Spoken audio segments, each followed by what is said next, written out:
ses böyle.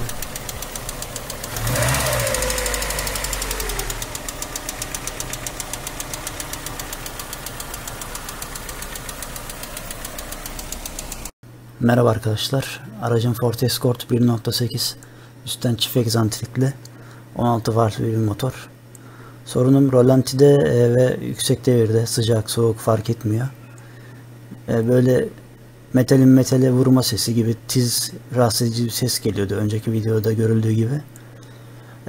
Sorun da bu gördüğünüz yuvarlak çelik malzemeler, yani lifter, tapet, itici ne derseniz artık onlardan geliyor.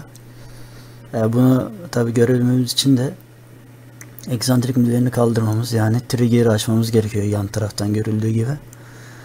Sorun şimdi bu lifterlere yağ dolmaması neticesinde egzantrik miline dönmesiyle beraber arada oluşan boşluk her mil döndüğünde şık şık çarpma sesi olarak kulağımıza geliyor, rahatsız edici bir ses olarak. Şimdi ustalar diyor ki bunun set olarak değiştirmemiz lazım. 8 tanesi 8'ini birden, 16 ise 16'sını birden değiştirmemiz gerekiyor derler.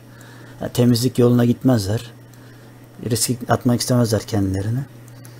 Yani onlara da bir şey diyemiyorum. Vakitleri değerli çünkü. Ama benim vaktim olduğu için arabamı da seviyorum.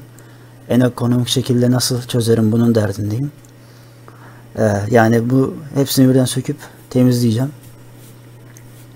Tabi sökmeden önce arızalı lifterimiz hangisi onu da tespit edebiliyoruz.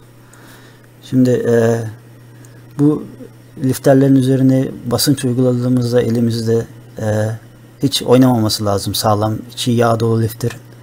Gördüğünüz gibi bunlar hiç yerinden milim oynamıyor, taş gibiler.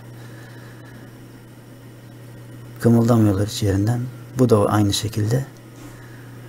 Gelelim buna. Bu biraz içi tam dolmamış. Biraz oynuyor, esniyor. Sorunlu bir lifterimiz. Keza bu da aynı şekilde. Buna biraz daha az yağ dolmuş. Bu daha fazla oynuyor. Bunlarda hiçbir sorun yok. Taş gibiler. Milim yerinden kımıldamıyorlar. Tabi sökmüşken hepsini birden temizleyeceğiz bunların. İçindeki yağ kanalları tek tek elden geçecek. O şekilde düzelteceğiz. Aklınızda bulunsun, yani bu kolay kolay fiziksel bir hasara maruz kalacak parça değil. Çelik bir malzeme. İnternetten iç yapısını falan incelerseniz genelde temizliğin kurtarabileceğini anlarsınız. Set halinde değiştirmek çok masraflı oluyor. Böyle bir masrafa girmemiş olursunuz. Neyse ben devam edeyim.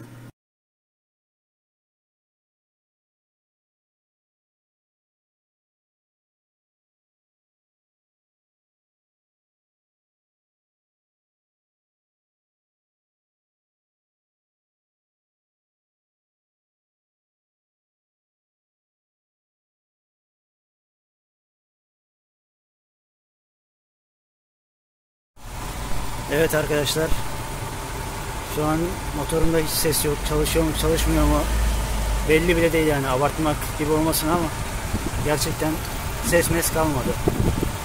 Çok mutluyum şu an çünkü 1,5 gün uğraştım. Gerçi ekstra şeyler de vardı. Onlarla beraber hanımız da devreye girdi bu arada. Yani emeğimin karşılığını aldım.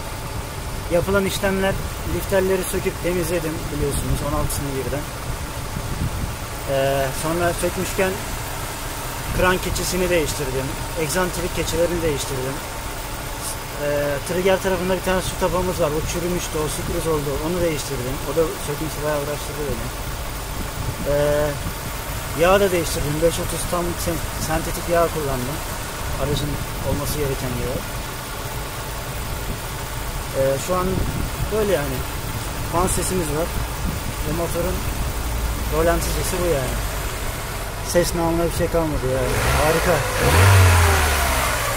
Demek ki 16 lifteri de değiştirmeye gerek kalmadan kendi çabalarımızla bu işi düzeltebiliyormuşuz.